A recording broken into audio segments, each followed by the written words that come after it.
Hey guys, it's Mitch. How's it going? Well, we're doing another Liefeld book because it seemed like a good idea when I wrote the schedule. After having read it, now I'm not so sure.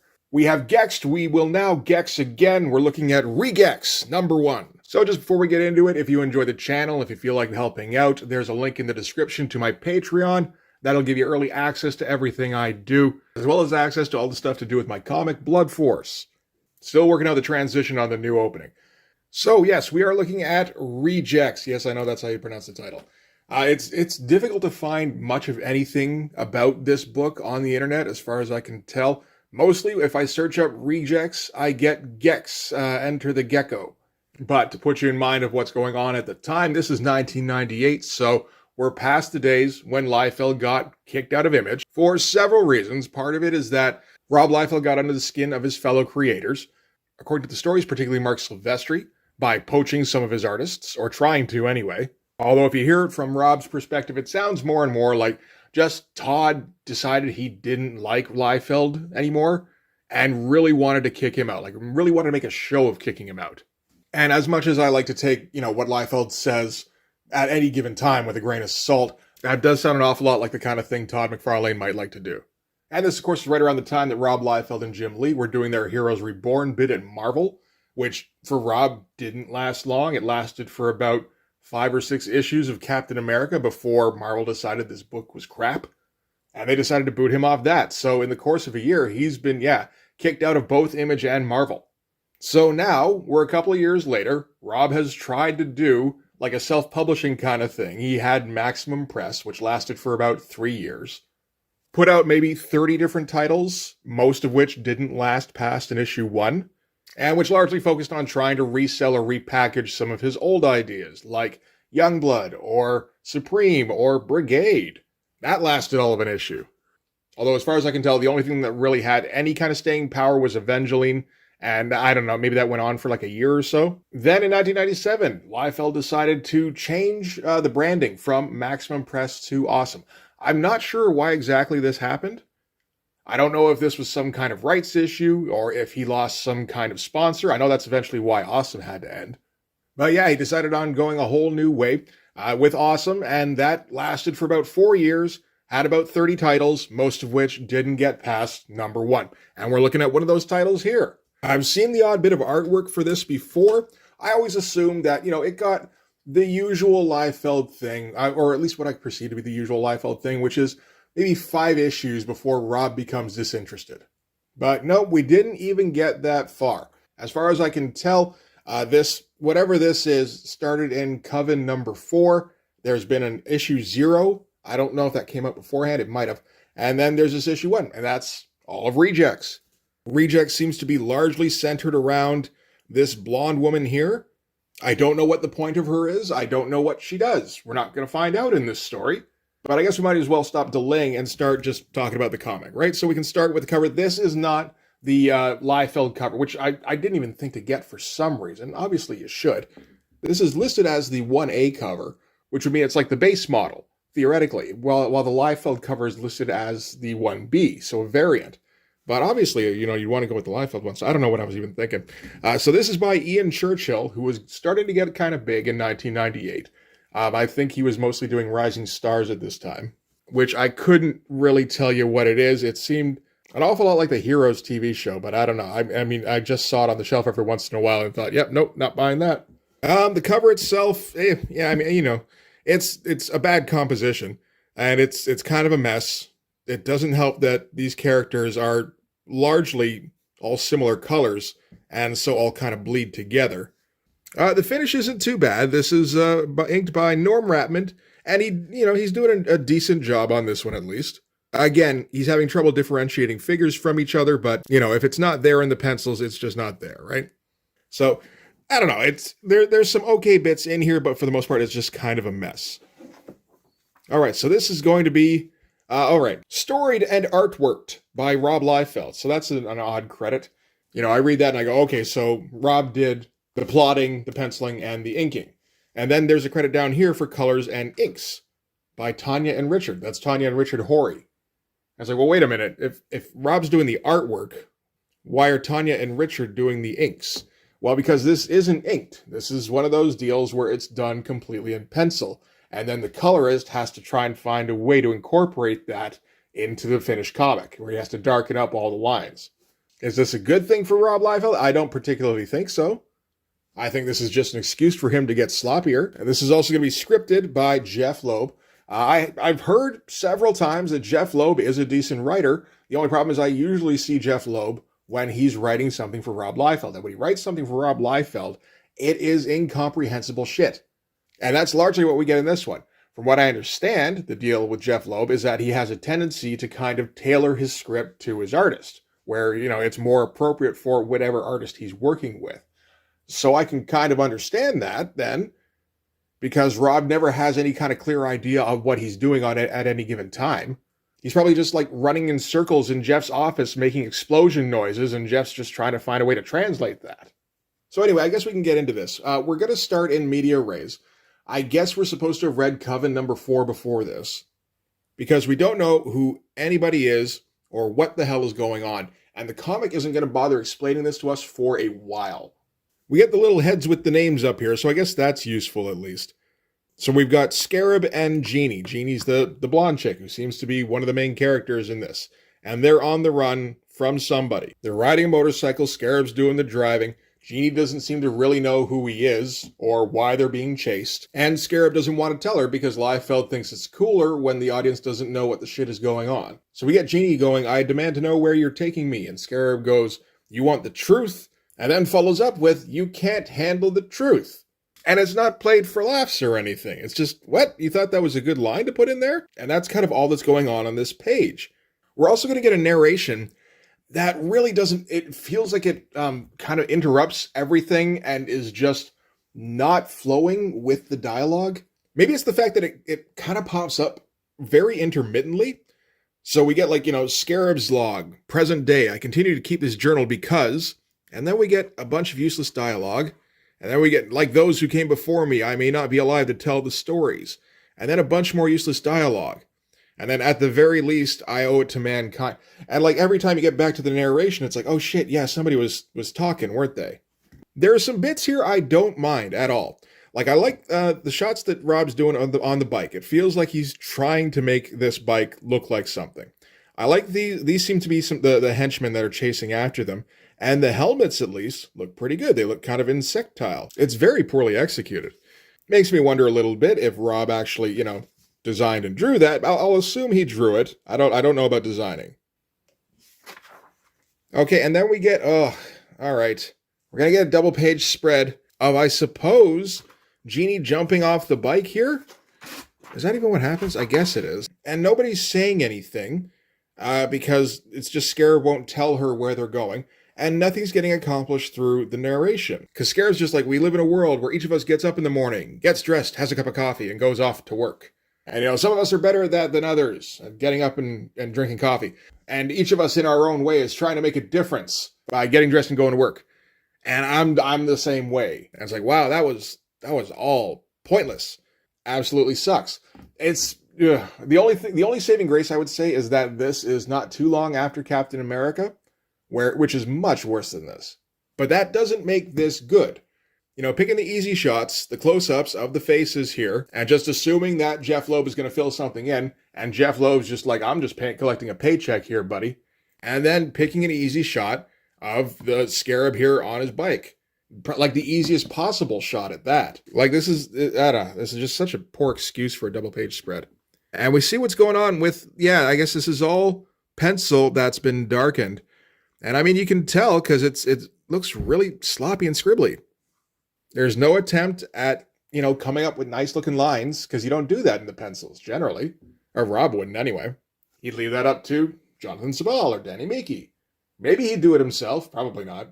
So on his own, it's just kind of a bit of a scratchy mess. At least when he inks himself, he'll put in more lines. But when he's doing pencils, it doesn't seem like he really bothers all that much. So she didn't jump off the bike. She's still on the... So what the fuck was going on here? I don't know. It's like Liefeld just kind of drew this and then forgot it happened immediately.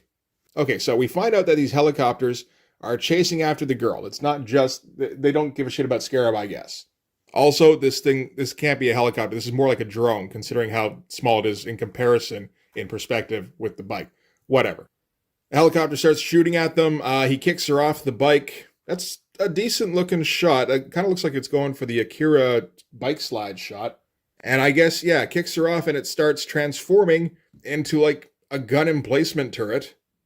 Kind of a neat version, really, where the one tire acts as the base and the other one, yeah, is just kind of in the middle here as whatever it is. And then you got the spokes acting as the cannon. I like it. It looks kind of cool, actually. It doesn't really make a lot of sense, and the proportion doesn't work at all. I mean, you got, like, the wheel here is about as big as Scarab himself, when it very clearly wasn't, just, you know, in the panel previous. But, I mean, if it's good enough for Megatron, I guess it's good enough for this. When things transform, they don't necessarily have to have the same size parts as when they were the thing before. So, anyway, shoot down the helicopter, and then I guess it turns back into a motorcycle, and they speed off again. So, I mean, this page, at least, is not too bad.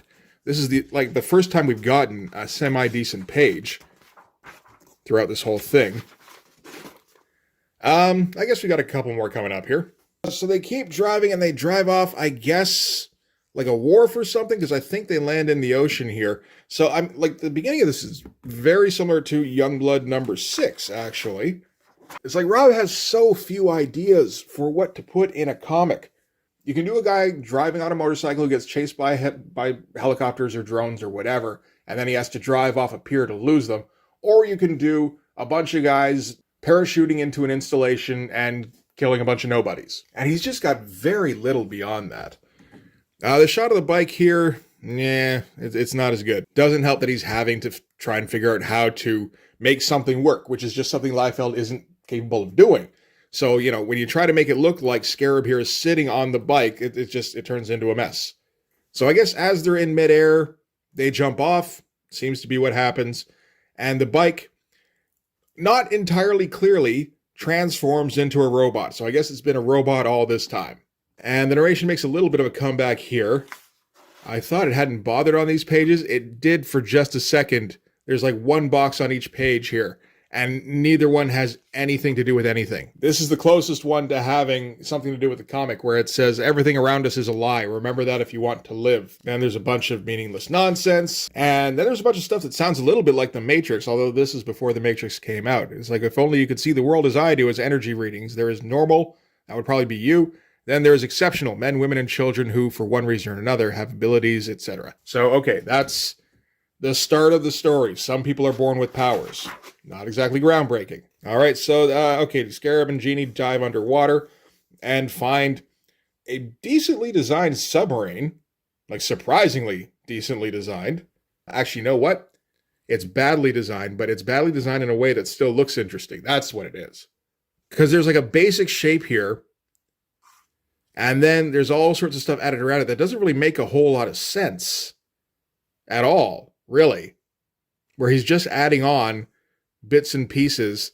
I did this with the Blood Force ship, where you just kind of do like, yeah, a basic nonsense shape, and then you add on all sorts of fixtures that don't necessarily 100% work in 3D space. But if you only do it from one angle, it's okay, because you can trick people into thinking that it's a complete structure.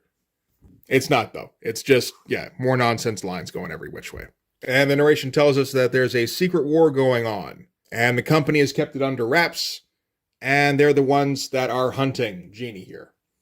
So I guess they're hunting everybody who has special abilities. And so this submarine, anyway, belongs to this guy here who isn't quite named. He's got some dumb, sea-related name. So he's the Rejects' Aquaman.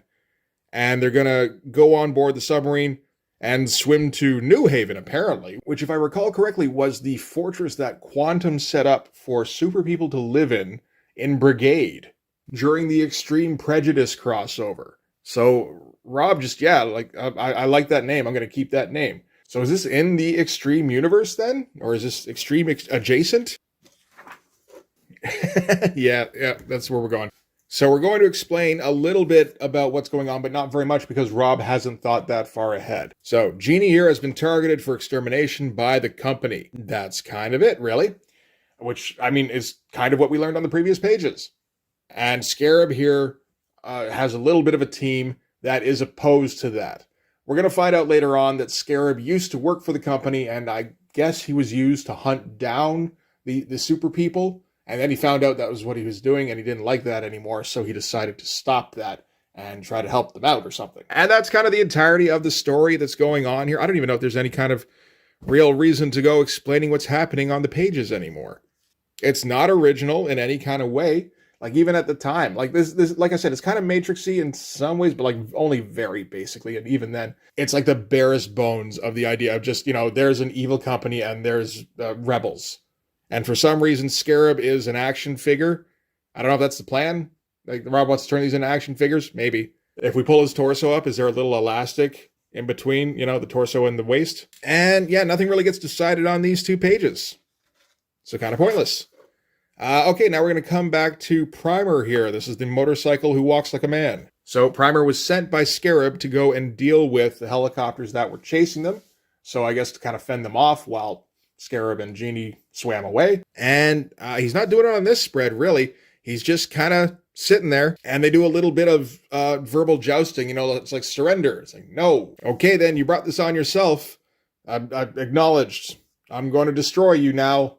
Like, it's not cool. It's not fun. There's a bit more effort in this robot design than usual for Rob, so that's something. Like, he's not just made up of a bunch of tubes. We can be thankful for that. It's a weird time. I feel like there should be some recognition of the fact that Rob has decided to try and start putting a bit more effort into this. Like I said, this is right after the Captain America thing, where he put the least effort into that I've seen him do on anything. He was barely even doing breakdowns. At least here he's doing full pencils. That's all he's doing. He's not inking. But he's, trying a little bit harder. And then a few years from now, he's going to do X-Force, and that's kind of as good as he's going to get. So the company helicopter tries to send a transmission back to their base that they're encountering resistance. Primer intercepts it and instead sends a message saying, we lost them, sorry. And then he, I guess, flies through the helicopter and then dives and goes after the submarine. Again, there's like nothing really going on these pages. Rob loves these front-on shots. I guess he thinks this is cool if it's coming straight at us. And I mean, I can see that. Like, that feels like it should be dynamic, but he always does it in just the easiest way possible. That isn't interesting. Like, all of this pretty much is left up to the colorist to make it look like anything. I guess at least there's a little bit here. Although, you can see how sloppy this pencil work is. Like, this is a very sketchy version of penciling that I guess that's what Rob usually probably does. But you think of the pencils that, Marvel artists could do in like 91, 92, that were very clean, where all of the lines were right there. And then, Rob's just, scribbling away at everything. And usually Danny Meekie's the one making it look like something. All right, this is... I feel like this is the point of the book, was just, Rob Liefeld isn't attached to Image anymore, and maybe he's not attached to sponsors who care about this kind of thing anymore. So Rob Liefeld wants to draw a naked woman's ass. And he feels like, oh boy, I can finally do that, so I'm going to draw a naked ass in my comic. I hope that was gratifying in some way. Look at this scribbly ass hair. That's fucking terrible. And there's nothing going on in anything resembling dialogue. I guess Scarab is talking to Primer as he swims towards the submarine. He's telling Primer how Genie is super powerful and that he feels like he's developing feelings for her. We haven't seen any kind of evidence for that at all, other than the fact that she's naked now. By the way, her being naked doesn't have anything to do with anything either. There isn't a context for this. Before this, the last thing she says is that she's going to get some rest. And, Scarab's like, okay, you got 15 minutes. So I guess this is her resting or something. I don't know. And then he doubles down on his naked ass drawing. And we get the implication that Primer is a creep, essentially, because he sneaks up behind her. And and it's like, oh, so when she was sitting on him in a thong, maybe that's a little less appropriate now. All right, so now I don't even know what's going on here. Okay, Primer's getting fixed up after his fights, I guess. Like, he's getting repairs done. And Scarab is still trying to convince Genie to join this little team thing. And now's when he's going to tell her about how he used to work for the company and how he used to hunt people down. And he didn't like that. It was bad. Oh, and Genie has, like, amnesia and stuff, because of course she does. Otherwise, Rob would have to think of a backstory. Not trying particularly hard to make Genie look particularly good here. Giving her the man shoulders. And man hands as well. Ooh. Those some sausage fingers. He also didn't bother trying to figure out how to draw a foot down here. Either time. Not even a little bit. I mean, that's kind of standard for Rob. And hey, at least he drew the not foot. You know, we can, I suppose, he would want us to give him credit for that. You know, I think Rob would be like, hey, I know I draw shitty feet, but at least I drew those shitty feet. And that's valid. Rob's always touted as a guy who doesn't draw feet. And it's like, no, that's not even remotely true. He just draws them badly. And I guess this is Scarab here when he was working for the company. Oh, he's got a fucking little Bowie knife stuck to his not a gun here. All right. And, oh man, look at these. These are not pages. Yeah, so anyway, yeah, he was the best they had at the company. He didn't know what he was doing, but he still feels bad, and now he's got a second chance, and he'll use any means at his disposal to stop this nightmare. This is all said very vaguely. Nothing is said in specifics, because Rob doesn't have an idea on this. Not really. He's got character designs. That's about it. And even then, like, what did he do? He gave a woman in a thong giant boots. All right, so then we're going to cut to, I guess, the head of the company. This is Lord Sharp. Like, it sometimes baffles me that Rob thinks this shit is cool. Anyway, he's figured out the transmission they received from the helicopter that was going after Scarab and Genie, that they had sent out a call that's saying that they'd encounter resistance, and then that call was intercepted, yada, yada, yada. So this is, to him, tradecraft that they taught to Scarab, and which he is now using against them. So it's like, okay, I guess. Well, except Scarab didn't do that shit of his primer, but whatever. And yeah, these heads kind of suck. He's not throwing a whole lot of detail on these heads. Why would you make a giant head the focus of your pages back to back? I guess he's trying to show that they're not so different after all. Okay, and then we find out that the company has Evangeline, I think this is Evangeline, as a prisoner, and Evangeline doesn't like that she's a prisoner, and she's beaten up on these guys with the kind of bug helmets. We get Rob trying to recreate the Poseidon's jump kick from Youngblood number 10. Not really accomplishing it. I mean, it was ridiculous when he did it the first time. Now it's just like lackluster version of ridiculous. And he forgot to put a neck on her. So anyway, Evangeline kicks the asses of everything around her.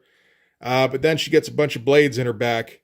Hey, he did a circle panel, which is kind of weird for Rob. And it turns out, oh my God, this is the worst. So it turns out this is an agent of the company. This is Tragedy Ann. And isn't that fucking god-awful? I'm sorry, that's not even pretending to be a character design. This feels like Rob didn't have anything to go on, so he made it up on the day. And decided that was good enough. So, I don't know if Tragedy Ann ever comes back in anything. I hope not. But if you're surprised you ain't seen nothing yet, be here next time for Holy War. I don't know what that would have been in. Maybe an Evangeline comic, because it wasn't in Rejects number 2. That never happened. Then we get a very unprofessional looking follow-up.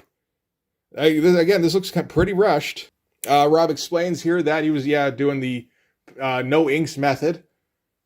And I mean, some credit to, I guess, Richard Horry and Tanya Horry, that the pencils do, for the most part, kind of look like inks.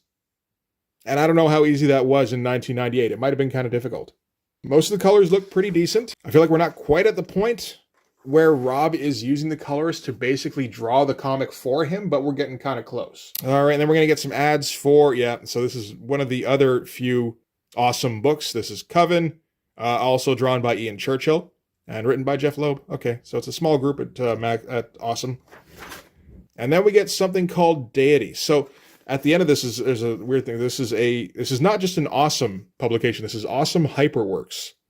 As far as I can tell, Hyperworks just puts out a comic called Deity. Well, they put out like 8 comics called Deity. So like Deity, Deity Cat's Eye, Deity Requiem, Deity Revelations, most of which seem to get a couple of issues and then they go away, which is standard for Liefeld publications and After Image and Marvel. And this was, so this is the Liefeld cover. Before it got colored, a decent amount of stuff going on here. It does help that he actually got this inked. This is inked by Joe Weems, I think. And this is a variation on what would be one of his standbys very soon from now, which is the person standing amongst heads. at least this is a better version of it than we almost always see. You know, we get the full figure. She's not cut off at the thighs here. And the heads look like there's some attempt to try and make it look like a design. I kind of like the textures that this Weems guy's coming up with. You know, Rob's not putting these on here. Those don't look too bad. I mean, they're very scratchy and kind of scribbly, but that's okay. I don't mind it too much. Also, look, the silver on Lord Sharp here. Look pretty good. Kind of thinking I should have bought that at the cover. So yeah, that's Rejects #1. There's nothing there. It's nothing. It sucks. Rob's trying harder than he was on Captain America, but that's not saying much at all. Like, I don't know what the point of this was. It doesn't feel like he had an idea. It doesn't feel like he had any kind of investment in these characters. It feels maybe a little bit like he was like, hey, I'm Rob Liefeld. I can come up with any shit and turn it into a hit. And this maybe disproved that a bit because we never got an issue 2. And it's weird looking at the post Heroes Reborn career of Rob Liefeld because it really feels like he's just flailing around trying to keep himself relevant somehow. Like, I always got the impression that Rob had managed to keep his name, you know, like fairly present at most times. He's usually drawing something or promoting something, probably promoting more often than drawing. But you look at the things he's actually worked on, and it's like an issue of this, 2 issues of that. He wrote this thing. He drew covers for 5 different comics in this year. But yeah, he's not coming up with anything of any kind of interest. The last, like in 2025, the last thing that Rob Liefeld came up with of any kind of consequence was Youngblood. And now he's super stoked because, you know, like the person that he lost the rights to on that is going to let him draw it again. Like, I almost feel bad for Rob around this time because it feels like he doesn't know what to do. And he's not very far off from losing this company as well. That said, it feels like it never occurred to him to try and, figure out how to make a good product and put that. He's always just trying to slap together something quick that can get his name out there that he can hype up and sell, like 50,000 copies of. Like, dude's just an absolute scam artist. Just refuses to make a quality comic. I don't know. I kind of want to get back to reading more of that X-Force series now because, at least he was trying on that thing. So maybe we'll hit that thing next. Anyway, for this one, that's going to do it. Thanks very much for watching. If you like this video, please hit the like button, hit subscribe, hit the notifications so you know when the next one's coming out. Again, go over and subscribe on my Patreon. That gives you early access to everything I do. Gives you access to the Blood Force stuff. And if I'm having a good week, you can see the YouTube videos early, so that's something. You can also follow me on Instagram and DM me there for commissions. The commissions are always open. And, of course, you can join the Blood Force Discord server. Anyway, that's going to do it. Thanks again for watching, guys. I will see you in the next one. Bye-bye.